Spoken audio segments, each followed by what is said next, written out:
Major mineral के 13 नए blocks की रिकॉर्ड नीलामी हो या फिर माइनर मिनरल्स के ब्लॉक ई प्लेटफॉर्म पर नीलाम करना हो, सभी में खान विभाग ने बीते 3 वर्ष में बेहतरीन काम किया है। विभाग ने राजस्व अर्जन में नया रिकॉर्ड भी बनाया, तो वहीं रिफाइनरी की दिशा में भी तेजी से प्रदेश आगे बढ़ा है। ब्रज 84 के मामले के बाद तो सरकार ने अवैध खनन की मानो कमर ही तोड़कर रख दी। खनन सेक्टर को लेकर ब्यूरो चीफ निर्मल तिवारी ने प्रदेश के खान एवं पेट्रोलियम मंत्री प्रमोद जैन भाया से की खास बातचीत। हमारे साथ मौजूद है खान एवं पेट्रोलियम मंत्री प्रमोद जैन भाया।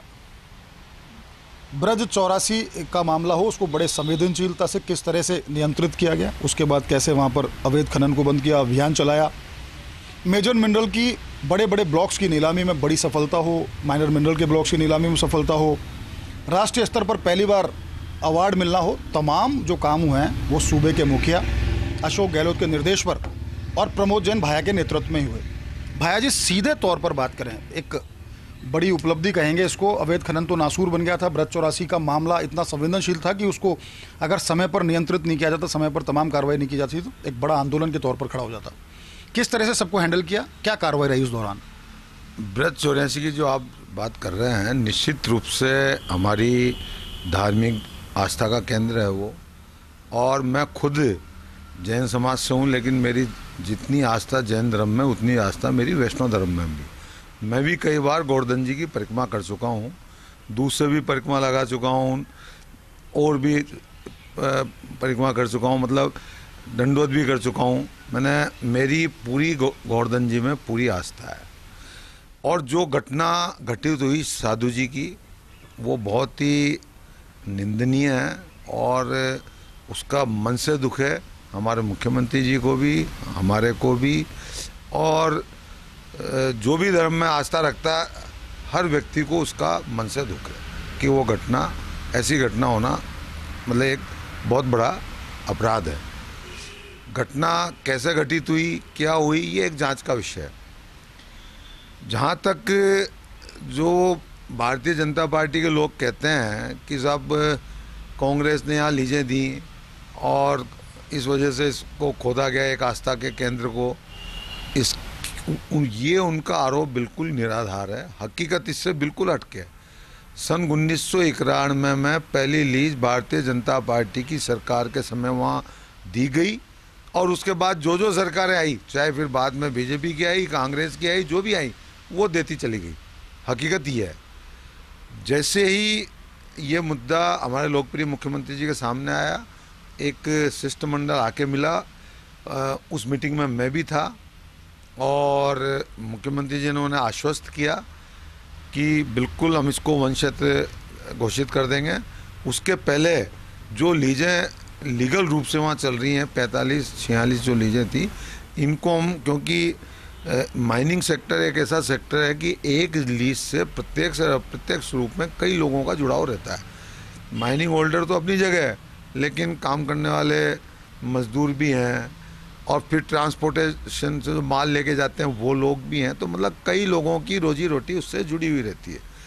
तो मुख्यमंत्री जी ने कहा कि इनको लीगल लीजों को, कितनी लीजें हैं, कितने कितने हेक्टर की हैं, पूरा सर्वे करके, और इनको जो दूसरा जो मिनरल्स का एरिया है, क्योंकि आज माइनिंग को हम शिफ्ट करते हैं तो उसको कोई मिनरल्स का एरिया ही देना पड़ेगा। ये तो है नहीं कि कोई साधारण कोई सिवायचक ज़मीन कोई दूसरी, उसमें उनको हम आवंटन कर दें लीज, उससे उनका पर्पस सोल्व होने वाला नहीं है और वो मानने वाले भी नहीं।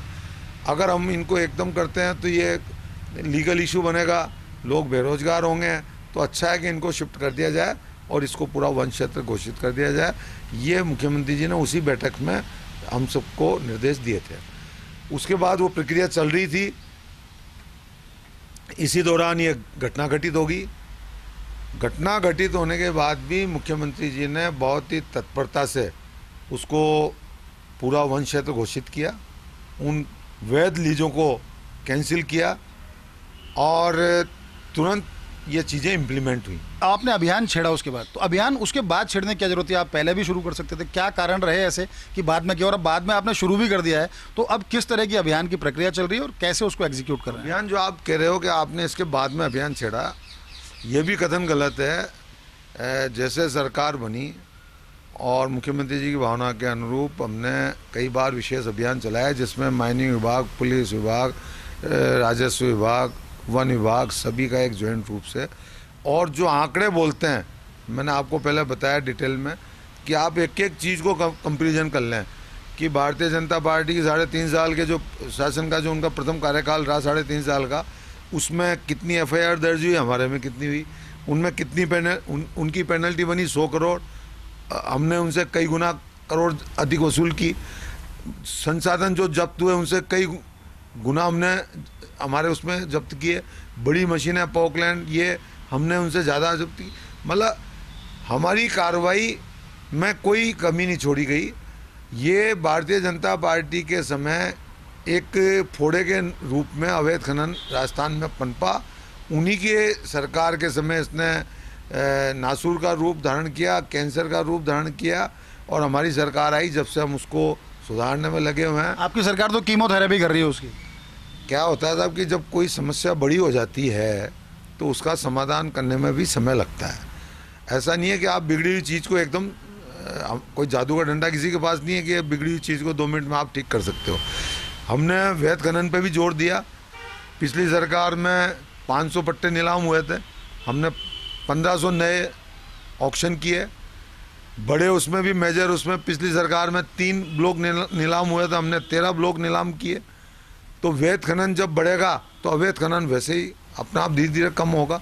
उसी भावनाओं को मद्देनजर रखते हुए हमारे विभाग के सभी वरिष्ठ अधिकारियों ने, नीचे के अधिकारियों ने मुख्यमंत्री जी की भावना के अनुरूप बहुत इस सेक्टर में मेहनत की है।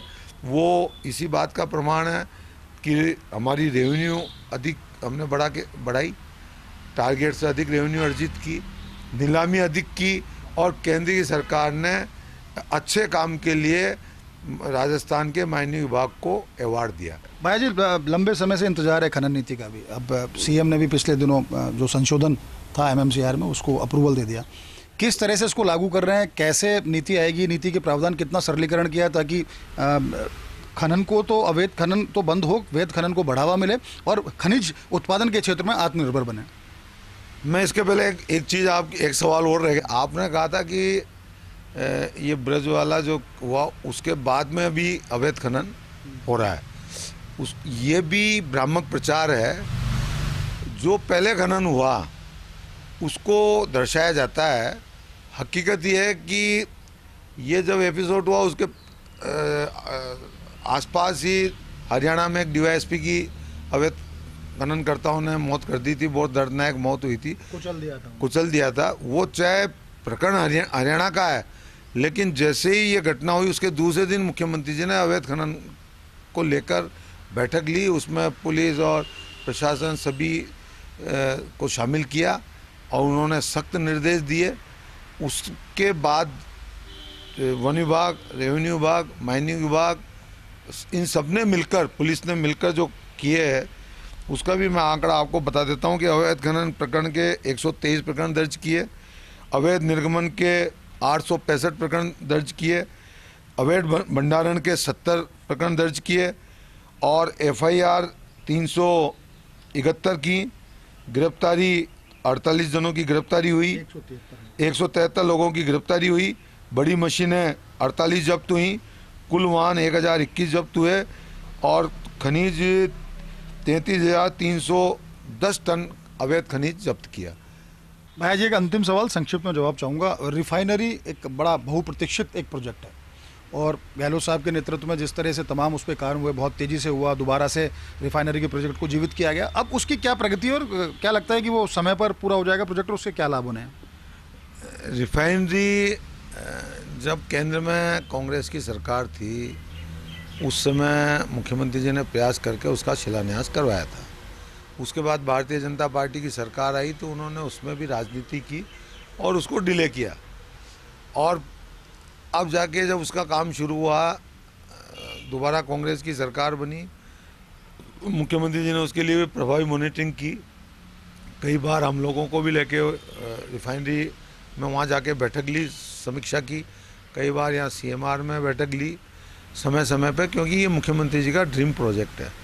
उनकी जो भावना है कि ये एक बहुत बड़ा उपक्रम है और इसके चालू होने के बाद में प्रत्येक कई छोटे छोटे उद्योग इससे जुड़े हुए हैं तो कई लोगों को, हजारों लोगों को रोजगार मिलेगा, सरकार की रेवेन्यू बढ़ेगी, राजस्थान आत्मनिर्भर की ओर बढ़ेगा।